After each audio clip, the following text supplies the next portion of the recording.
Se o assunto autismo e saúde mental te interessa, fica até o final desse vídeo, né? Infelizmente, a prevalência de depressão e ansiedade entre as famílias, né, e também sobre as pessoas que não estão com transtorno, estão dentro do espectro, tem aumentado, né?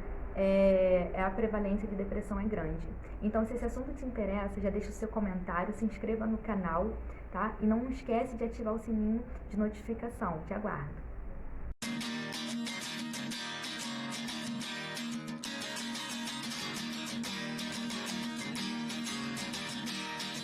Normalmente, quando as pessoas, né, que estão encontrando alguma dificuldade, chegam para psicólogos, né, chegam com a queixa de depressão e de ansiedade. E quando vai para a equipe multidisciplinar, né, para o psicopedagogo, né, para fono, enfim, a gente vai vendo que a situação é bem mais complexa. Não é só ansiedade, não é só depressão, né? A gente tem aí hiperfoco, seletividade alimentar, dificuldade de socialização, né? Quando é uma pessoa já adulta, dificuldade de manter relacionamento, dificuldade constante com o cônjuge, dificuldade de entender sinais, né, que é emocionais do outro, né? Essa dificuldade de interação no contexto inteiro, né? Essa dificuldade de comunicação. Então a gente vai percebendo sinais de autismo nessa pessoa. Então não é só ansiedade, não é só depressão. Eu sempre oriento, né? Não busque só um psicopedagogo, não busque só um psicólogo, só uma fono, mas sim o profissional que tem especialidade em determinada área. Se for autismo, se a suspeita for de autismo, já busca um profissional que trabalha com isso. Se for TDAH, já busca um profissional que trabalha com TDAH. Porque senão, gente, acaba não chegando, né, no diagnóstico assertivo, tá?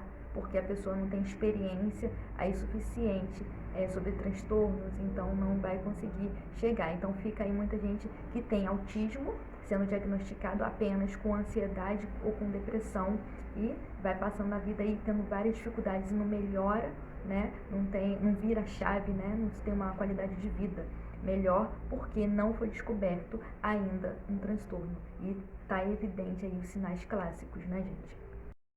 Né, gente, o diagnóstico ele deve ser precoce. Onde deveria acontecer, né, essa descoberta de sinais precoces?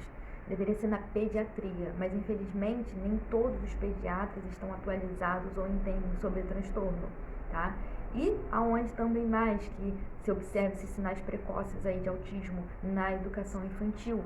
Por isso, os professores precisam estar capacitados em entender sobre transtornos, porque lá que vai ter o sinal de alerta para poder sim encaminhar para a equipe multidisciplinar e começar a intervenção, independente de laudo. A intervenção, ela é necessária, a intervenção precoce. Por que é tão importante essa intervenção precoce? Por que eu falo muito sobre isso? Por causa da neuroplasticidade que tem no cérebro das crianças, né? Conforme a gente vai crescendo, vai amadurecendo, vai ficando menor, né? Então a gente precisa, porque essa criança tem um potencial de desenvolvimento cada vez maior, quanto mais nova ela for, tá certo, gente? Então vamos aí falar sobre esses sinais de alerta. Vamos ver aí uma criança de 1 ano e 2 meses, por exemplo. Essa criança, ela vai no colo de estranhos, sem chorar, sem achar ruim, sem se esquivar, sem rejeitar, tentar rejeitar aquela pessoa. Isso é um sinal de alerta. Por quê? Se essa criança, ela já consegue identificar, porque nessa idade já consegue identificar, né, os seus familiares, quem é do convívio familiar, como que ela vai no colo de um estranho? Aí normalmente os pais dizem, porque é uma criança muito simpática, gosta de todo mundo. Não, gente, não é assim.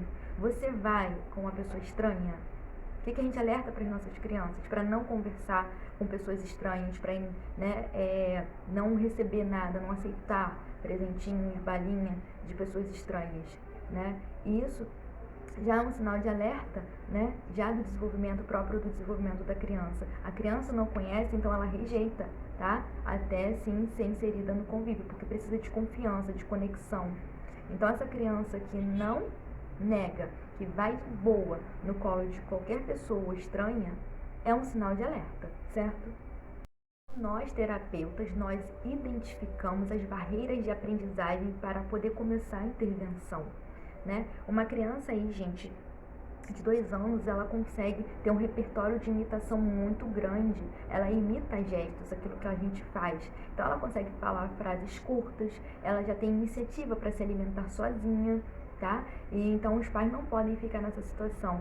Ah, mas o meu marido, mas eu quando criança também demorei para andar, demorei para falar, demorei para fazer tal coisa. A gente não deve se segurar nisso, até mesmo porque antigamente não se tinha essa evolução, né, em relação a um olhar específico, bem mais apurado aos transtornos, né? Equipe multidisciplinar, a gente não se falava nisso na época da minha infância, na época da sua infância, né? Então as coisas estão muito mais evoluídas. Não é questão que o diagnóstico, o número de pessoas com transtornos aumentou, né? Teve aumento, mas é porque agora, né, se tem mais recursos, mais ferramentas, protocolos mais específicos para poder se descobrir, para poder se avaliar, né, e sim ter a intervenção adequada. A comparação é algo cruel. A gente não deve comparar os nossos filhos com outras crianças, né?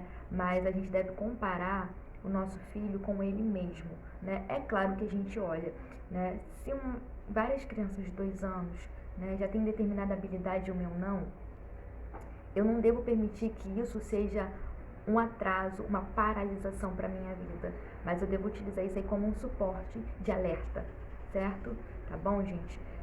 Quando a gente utiliza a comparação, que eu falei que é algo cruel, a gente acaba entrando só nessa parte comparativa, a gente acaba entrando em depressão, em uma ansiedade desnecessária. Por isso, compare o seu filho com ele mesmo, tá? Quanto que ele evoluiu desse mês, né, do mês passado para esse mês atual, né?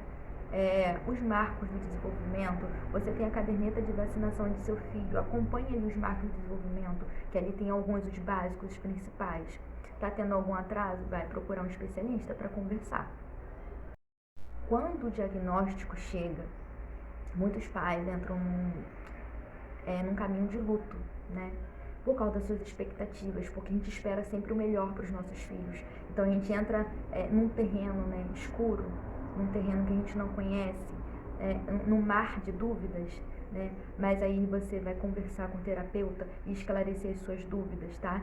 Participe de grupos de pais, tá? De outras pessoas que também tiveram um laudo, que tem filhos com transtorno, tá bom? Esse é só um novo caminho, é só uma nova forma de viver, tá? São novas habilidades que serão aprendidas, evolução, tá? Então vire a chave, tá? Viva o luto, mas não fique nele, tá bom? Porque a gente nunca sabe até onde nossos filhos podem chegar, tá? Então a gente não pode se colocar também como algo limitante. Se encoraje, tá? Levante, vá à frente, certo? Então a gente precisa se empoderar, tá bom? Empoderar e ir atrás dos recursos necessários, das intervenções necessárias. Você não está sozinho, pai e mãe não está sozinho, tá bom? Recebeu esse laudo, conversa aqui comigo, vamos conversar, tá? Você vai ter um apoio, tá? Vai ter um suporte. Não está sozinho e olhe também para os casos aí de evolução e olhe para o seu filho.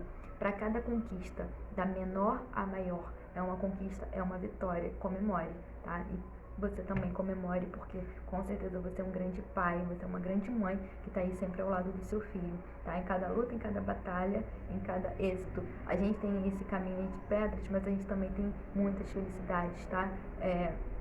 Muita coisa boa aí nesse caminho, tá bom?